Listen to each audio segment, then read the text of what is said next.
Hello friends, कैसे हैं आप सब। आई होप कि आप सब अच्छे होंगे। मैं भी बहुत अच्छी हूँ।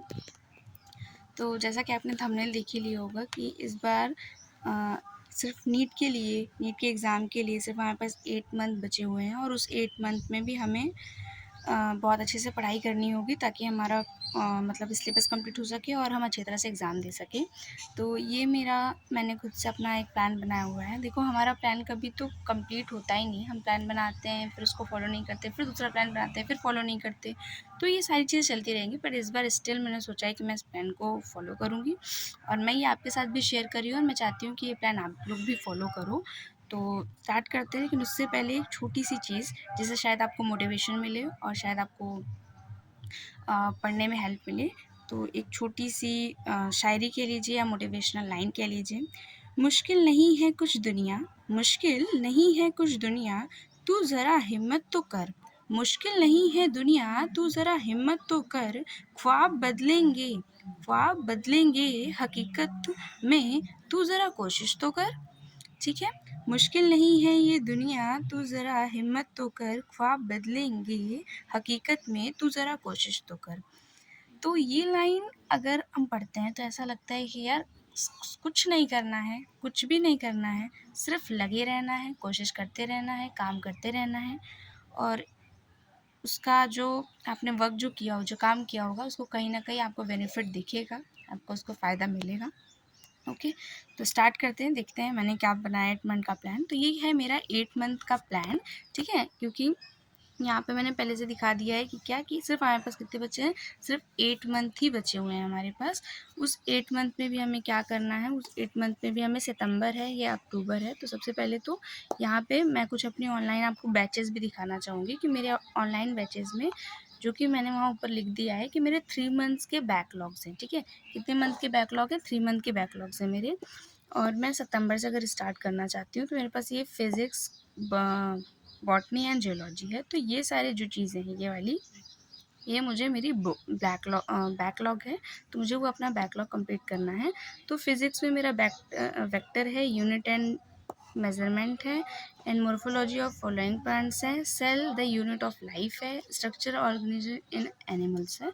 तो ये सारे प्लांट्स हैं, जो ये सारी चैप्टर्स हैं जो मेरे अभी बैकलॉग है जिसे मुझे क्लियर करना है। ओके, और फिर क्या हुआ, ये मेरी ऑर्गेनिक सर अभी आई थिंक 1 तारीख से ऑर्गेनिक तो नहीं, पर इनऑर्गेनिक स्टार्ट होगी। मुझे लगा कि ऑर्गेनिक स्टार्ट होगी पीडब्ल्यू पे, पर इनऑर्गेनिक स्टार्ट हुई, जिसमें कि classification of element and periodicity in the properties पढ़ाया जाएगा। तो ये वाला चैप्टर होने वाला है लाइव। ये चैप्टर मैं लाइव ले रही हूँ, तो इसका कोई दिक्कत नहीं है, ठीक है? फिर ये फिज़िकल केमिस्ट्री का भी मेरा बैकलॉग है, तो मैं पहले ये स्टार्ट करूँगी, some basic concepts of chemistry, some basic concepts of the chemistry and redox reaction. ये क्या है? ये मेरा लाइव लेक्चर चलने वाला है, जैसे कि ये बॉटनी और ये जियोलॉजी।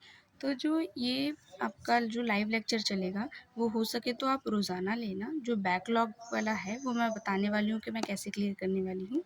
तो ये रहा कि ये सारे चैप्टर मुझे बैकलॉग में ख़त्म करने हैं, ये वाले, और ये जो है ये मेरा लाइव चलेगा। बॉटनी में कौन सा स्टार्ट हो रहा है मुझे नहीं पता, बॉटनी में भी मॉर्फोलॉजी ही है जो भी चल रहा था। और लेकिन जियोलॉजी में तो मुझे पता है ये न्यूरल कोऑर्डिनेशन एंड ये वाले चैप्टर कंट्रोल कोऑर्डिनेशन वाले स्टार्ट हो गए हैं, ठीक है? तो ये बैकलॉग नहीं करना है। फिर यहाँ आते हैं और देखते हैं कि लाइव लेक्चर और बैकलॉग को कैसे दोनों हम एडजस्ट करेंगे, ठीक है? तो ये सिर्फ जो प्लान था, ये वाला जो मुझे कंप्लीट करना है सारे चैप्टर, ये सिर्फ मुझे सितंबर में ही कंप्लीट करना है, क्योंकि मेरे पास और टाइम नहीं है अक्टूबर में, क्योंकि अक्टूबर में और सारे चैप्टर्स हैं जिसे मुझे कंप्लीट करना है। तो मैंने सोचा कि 1 मंथ में 2 चैप्टर बैकलॉग्स के कंप्लीट करेंगे और जो चैप्टर लाइव चल रहा होगा उसे तो लेंगे ही लेंगे, ठीक है? तो ये रहा। अगर ये लाइव लेक्चर चलेगा तो बॉटनी में लाइव लेक्चर जो चलेगा वो 2 घंटे का रहता है, जियोलॉजी चलेगा 2 घंटे का रहेगा, और इनऑर्गेनिक चलेगा, ऑर्गेनिक चलेगा या इनऑर्गेनिक, तो इनऑर्गेनिक चल रहा है वो भी 2 घंटे का। मतलब कि आपकी एक तरह से कहा जाए तो 6 घंटे, तो आपके 6 घंटे लाइव लेक्चर तो आपको रेगुलर लेना ही लेना है, उसका तो कुछ आप कर नहीं सकते हो। ये बैकलॉग वाला क्या करना है, बैकलॉग वाला आप पहले फ़िज़िक्स के बैकलॉग लेक्चर 1 लोगे। अब वो आप सुबह ले सकते हो, सुबह तो अगर आपके पास टाइम नहीं रहेगा, क्योंकि 8 बजे से 8:30 से लेके 3 बजे तक तो आपकी क्लासेस चलती हैं लाइव वाली। तो उसे या तो उससे पहले ले सकते हो या तो फिर शाम के टाइम पे लो। फिर 2 डे प्लस 2 डे लेक्चर करके मतलब क्या करना है कि 2 दिन अगर आपने फिज़िक्स का लेक्चर लिया तो उसमें 2 लेक्चर करके आपने ख़त्म किया, ठीक है। 2 दिन आप पढ़ोगे, 2 लेक्चर करके आप फिज़िक्स और फिज़िकल केमिस्ट्री का ख़त्म करोगे, ठीक है। उस दिन आप जियोलॉजी और बॉटनी नहीं पढ़ोगे। फिर आफ्टर 2 डेज़ के बाद आप बॉटनी और जियोलॉजी के लेक्चर्स कंप्लीट करोगे, ठीक है। फिर बिफोर स्टार्टिंग जब आप फिर से क्या स्टार्ट करने वाले होगे, जब फिर से आप स्टार्ट करने वाले होगे, ये दोनों आपने पढ़ा। जब आप जियोलॉजी बॉटनी स्टार्ट करने वाले होगे तो उससे पहले आपको रिवीजन देना है फिजिकल केमिस्ट्री का और केमिस्ट्री का। फिज़िक्स का और फिजिकल केमिस्ट्री का आपको रिवीजन देना है उसके पहले। उसके बाद फिर आपको ये जियोलॉजी और बॉटनी स्टार्ट करनी है। तो इट्स मीन कि पहले आपको अच्छे से रिवीजन करना होगा और फिर ही आपको आगे बढ़ना होगा, ठीक है। क्योंकि विदाउट रिवीजन तो कुछ होगा नहीं, आप उसे भूल जाओगे। ये हो गया। फिर आप यहाँ देखो, फिर क्या करना है यहाँ पे, फिर आप इधर आओ। फिर ये जो आप लाइव क्लासेस ले रहे थे, रेगुलर लेक्चर कंप्लीट करना है, इसको तो बिल्कुल नहीं छोड़ना। फिर नीचे आओ, आफ्टर 3 डेज़ बाद रिवीजन करना है।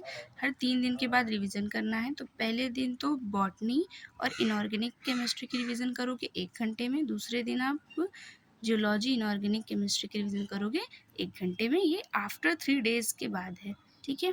फिर द क्या है, Sunday and the holidays of the work, मतलब फुल टेस्ट। जब फुल टेस्ट होगा तो क्या करेंगे, लेक्चर्स के साथ और चैप्टर वाइज के साथ भी देंगे।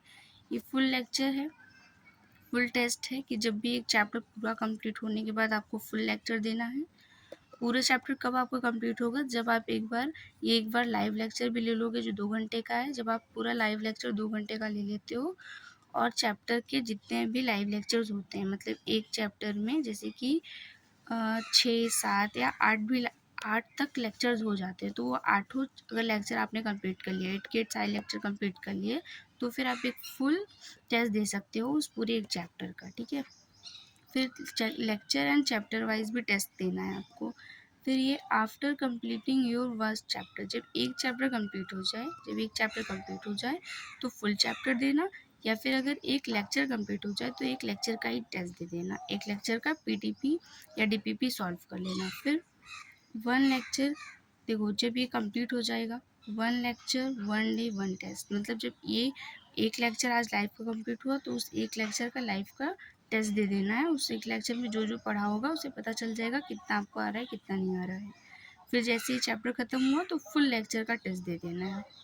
और जब एक जूलॉजी बॉटनी और फिज़िक्स केमिस्ट्री अगर तीनों कंप्लीट हो जाए, एक एक लेक्चर या 2 चैप्टर कंप्लीट हो जाए, तो फिर आप फुल टेस्ट दे सकते हो। उससे पता चल जाएगा कि उन सारे सब्जेक्ट में कितने आपके आ रहे हैं और कितने नहीं आ रहे हैं, ठीक है।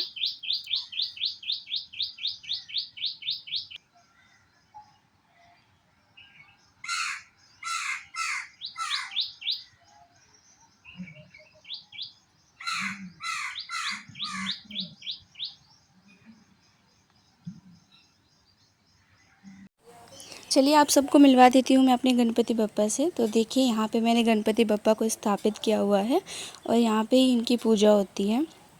और फिर मैंने, और सबसे अच्छी बात ये है कि मैंने इनको अपने हाथ से ही बनाया हुआ है। मैं चाहती थी ताकि ज़्यादा बड़ी मूर्ति ना आए, ज़्यादा बड़ी मूर्ति नहीं आएगी तो ज़्यादा मतलब वो नहीं होगा और हमें इनको विसर्जित करने में भी ज़्यादा टाइम नहीं लगेगा और ज़्यादा मतलब गंगा जी ज़्यादा गंदी नहीं होंगी। तो ये सारी चीज़ें सोचते हुए फिर बहुत छोटा सा गणपति जी मैंने बनाया और उन्हीं को स्थापित किया। आप देख सकते हैं कि मैंने जैसा बनाया, मुझे बताना कि मेरे गणपति जी कैसे लग रहे हैं।